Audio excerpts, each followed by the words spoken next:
Alright, this is my 2006 Hummer H3. The reason I'm making this video is I've had a few people on YouTube as well as forums just kind of asking, what do I have in it? What parts do I have? So I figured I'd give you a quick little intro about it, and then I can go into deeper details on other videos. It was one of the first early 06s. We got it in 05, August of 2005 or July of 05. So it had the 5-cylinder, the 3.5 liter 5-cylinder, and when that blew up, I put a V8 in it, which in later years they came out with the 5.3. It wasn't completely plug and play. There was splicing and wiring that had to be done, but I do have a 5.3 in it now. It still has the 4L60E transmission that was in it in the past. I did have to change out the bell housing and stuff like that, but both the 5-cylinder and the V8 had the 4L60. Behind that is a factory 4-to-1 H3 transfer case. So that is one of the factory pieces that are still in it. At this point, it's lasted. I have no reason to change it. Mine did not come with the adventure package, so it didn't have the 4-to-1, but I did add that. The non-adventure is a 260 4-to-1. The adventure is a 4-to-1, kind of like the Rubicon. If you get the Rubicon, you get the 4-to-1. If not, you don't. So I ended up adding that. It did have factory axles under it for years. I did do all the work myself for everything, the V8 and the solid axle swap. But after I went through 4 front IFS diffs, I said it was time for a change. I did not hammer down on these axles. I tried to crawl. I didn't just throttle through everything. So those axles did last a long time. And yeah, I mean, I progressively wanted to hit harder and harder and harder trails, and when you do that, even any 4x4 you run, you're gonna change out axles. I have a high pinion Dana 44 up front. It has RCVs. It was a driver drop, but someone had retubed it to Chevy specs, and so it runs factory off-the-shelf length shafts, but it is a passenger drop high pinion 44. It's a junkyard axle. The rear axle is a Eaton HO72. It's like a 14 bolt with a removable third member. That was the axle before the 14 bolt. They are massive, strong. You can interchange 14 bolt shafts and lockers with it. So I'm running that as well in the rear. I ran the 10 bolt for the factory 10 bolt forever, and then I broke a shaft playing at on the hammer trails, and then I made the switch. Suspension, I've got a 3-link up front, just your typical 3-link. The few solid axle swaps that are around, they normally have pretty short control arms. I built a custom cross member to get longer control arms in there. They are about 33, 34 inches. It is running Jeep Grand Cherokee lift coils, 14-inch Bilstein 7100s. I've revalved them about 2-3 times. I'm finally happy with the valving on them. Rear are the factory leaf springs, just sprung over. These it was sprung under from the factory. Steering box is a Nissan Xterra steering box. It is ported for Ram Assist. I've got 40-inch STT Pros, and I'm running factory H2 wheels. I like the H2 wheels. I thought it would be cool to have 8-lug H2 wheels on an H3, so I've been running those.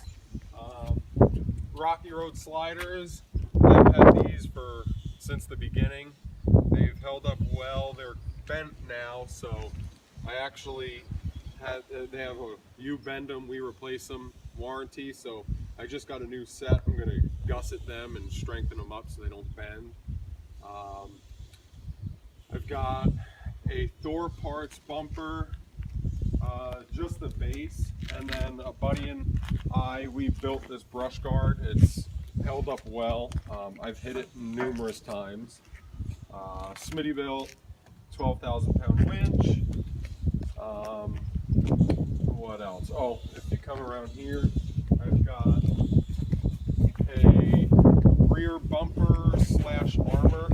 So this I just did recently. I still need to finish the bumper and cap the ends and angle cut them and stuff, but this bumper, it already saved the window once.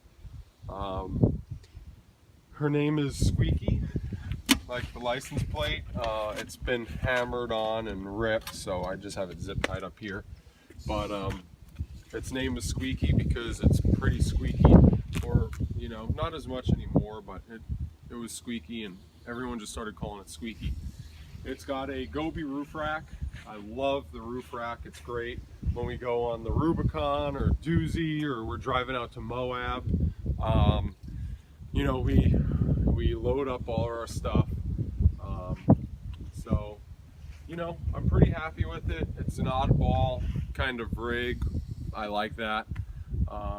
It's been a great learning experience, seeing I've built it myself over the years, and I didn't know how to weld or anything. I learned everything on this vehicle.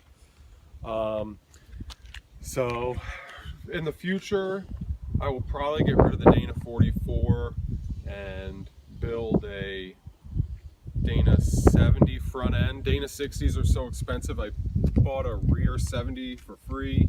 Got all the Dana 60 parts for like 300 bucks. I'll probably build one.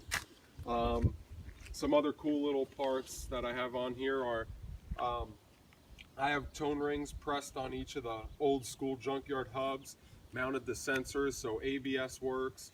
You know, same thing with the V8 swap. Everything's integrated, everything works. There's no lights on the dash. What else? Oh, I'm running the factory dual piston calipers that came on the H3 stock. Those brakes are amazing. They stop 40s on a dime. So I have brackets that were made by Thor Parts to retain that. They were originally 6 lug, so when I went to 8 lug, I put on different rotors and modified the brackets to make it work. But I'm still running Hummer brakes. They're pretty good. They'll stop 40s easily. Other than that, that's just a quick little intro. I don't really, you know, I can go into details on the front axle or the rear axle on other videos. I just wanted to get a basic walk around of the H3. One last thing I'll say is I built it to drive it. So this thing still does 75, 80 down the freeway. You know, I don't trailer it, so I mainly go play at the Hammer Trails in Johnson Valley, where the King of the Hammers race is. So I drive it there, I wheel it, and I drive it home. In the summer, we normally will go up to the Sierras, you know, run the Rubicon. We did the Doozy. We want to run Ford Ice. And then in the spring, I actually just got back from Moab like 3 days ago. I did a 1,700 mile road trip. Drove it there, wheeled it, and drove it home. So that's what this was built for. It's not necessarily the best rock crawler. It's not necessarily the best desert rig. It's not necessarily the best at anything, but I'd say I built it to be an all-around rig that can just do a little bit of everything. So I enjoy rock crawling.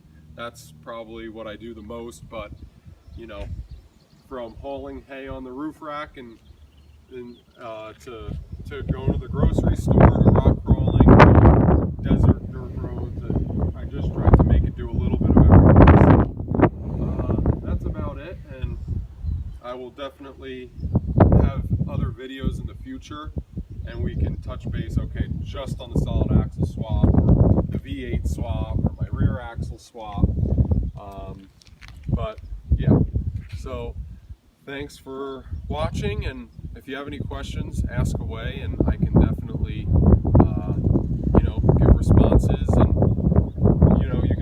this thing out in action. I've got a video of the Rubicon and the Doozy. I'll have to get some hammer videos up and some Moab videos up, but I do have some videos on YouTube of it, and it's come a long way. So thanks.